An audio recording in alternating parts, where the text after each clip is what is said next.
Thank you, Simon, for your short and very sweet story. And I would like to welcome Arushi Nepal from P2. Good afternoon, everyone, respected judges, teachers, and my dear friends. My name is Arushi Nepal, and I'm a participant from grade 11 representing section B1 in today's storytelling competition. I believe this is the best platform to share a story that truly matters to me. Well, we often think about crushes as sweet, innocent things, full of butterflies and shy smiles.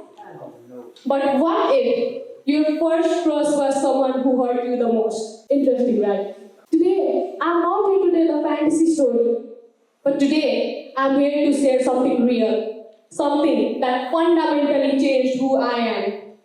Today, I'm here to share a story about my first crush, someone who never liked me, but someone who taught me the most valuable lesson of my life, how to finally love myself. I don't know how it began. It all started when I used to read at grade 7. There was this senior guy. He wasn't just another guy for me. There was something special about him.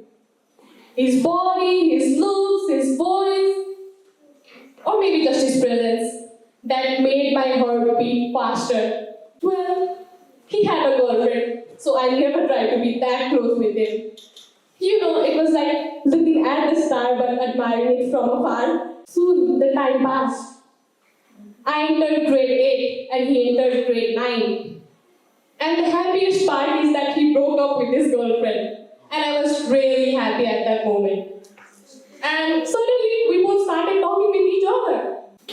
No, not in a romantic way, but just in a friendly way, you know. Honestly, he liked my best friend. So I asked her, can I please talk with him? Not because I want to steal him away from you, but because I like him. He's my crush. I just want to be friends with him. And we both started talking with each other more and more and more and more. And I was really happy in my life at that moment. But then, before I entered grade 9, I made a worst mistake of my life. I texted him from a fake account just to know whether he likes me or not. And he found out.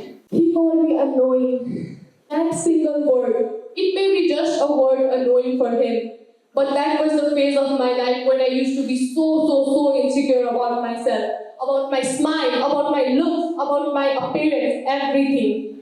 And his single word annoying shattered me from inside and out. It affected me a lot. And it wasn't that much.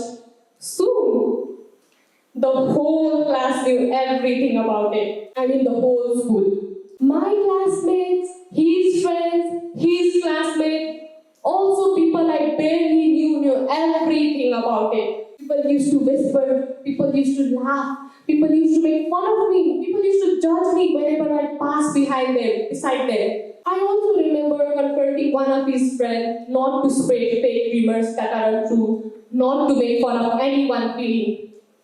But you know how rumors are. Once they spread, we can never take them back again. And the worst part, I heard from others that he himself talked bad about me behind my back. Slowly the time passed when everyone thought Arushi has moved on. And there was this guy in my classroom who used to like me. He messed up everything again. He told, no, she still likes him. And everything started all over again.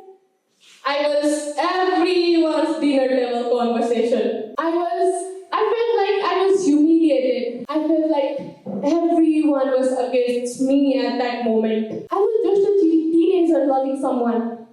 But he made me feel like loving someone was the biggest mistake I ever did in my life. But one day, I realized something. Maybe he made fun of me. Maybe people talked behind my back.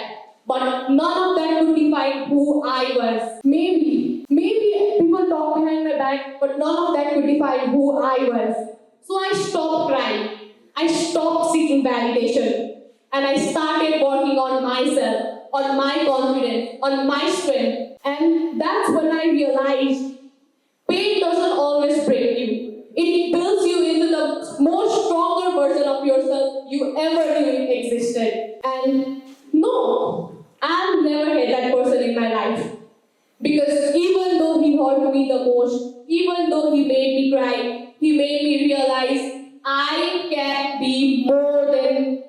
touched me at that time. He made me realize confidence is the biggest key to success.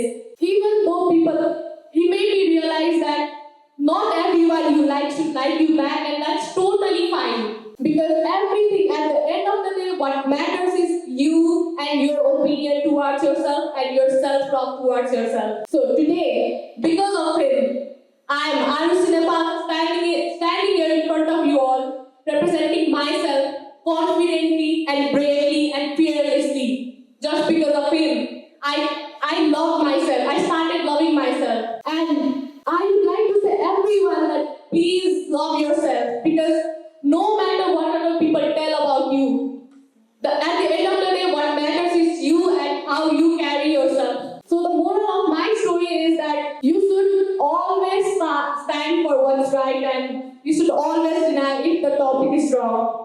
You should always be confident and brave, no matter in which condition, in which situation you are in your life. Or even if anything became wrong with you, you should never give up. But